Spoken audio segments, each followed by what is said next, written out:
So you can replace them, or at some point they may burst, you know, when they are old. So you can replace them from here and check. And then, is there indication light that indicates that we have to replace this component? No, there's no indicator. Or you will see it, where is it? You can use a level, the machine is leveled.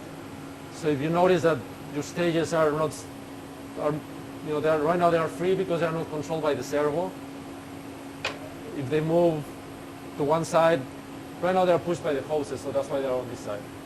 But if they move, you notice that this table is not level, so you can check with the level weekly, or if it's not the level anymore, you check this direction and that direction. And if you notice that it's not level, there's a problem with one of the shocks.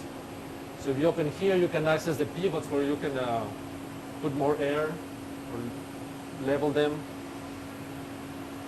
Then these are the air stages. This is the X axis that goes from left to right. This is the Y axis that goes from front to back. This is the Z axis that goes up and down. This is the air knife. It blows air horizontally to protect the lens, the laser lens, and all the optics from debris from the laser. This is your vision camera. This is off axis, up here the camera.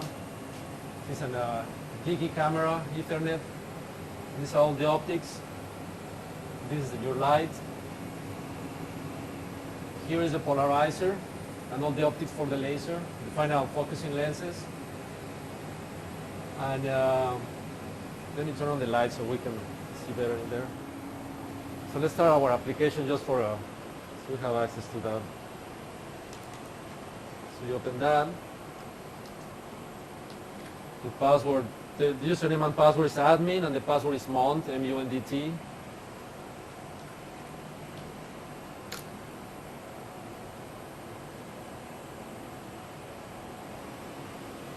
So now we have light.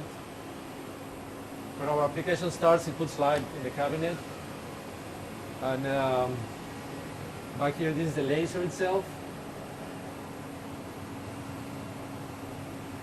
It has the one below, like the rectangular one, right? The box. Yeah, this box, the whole box. Okay. The back. This is the whole thing is big. It has you can access the only button that it has from the back. Is the main switch, on and off.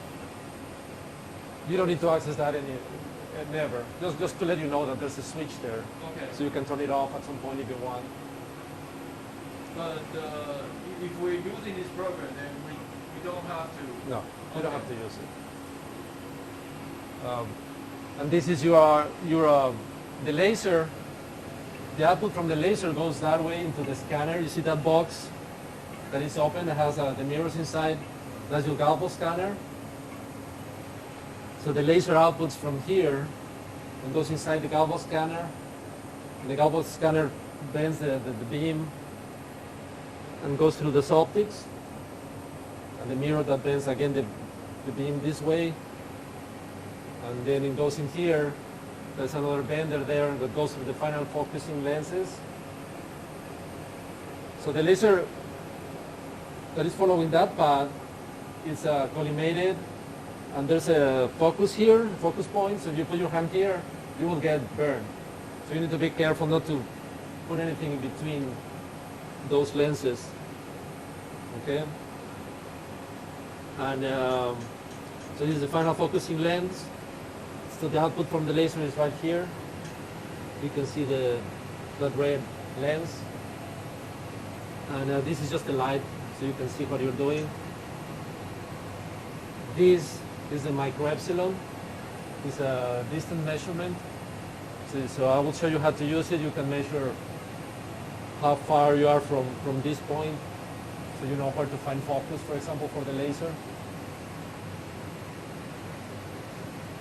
And what is the accuracy of the distance measurement? Well, the micro epsilon can go to 0.1 micron. So you have 4 digits.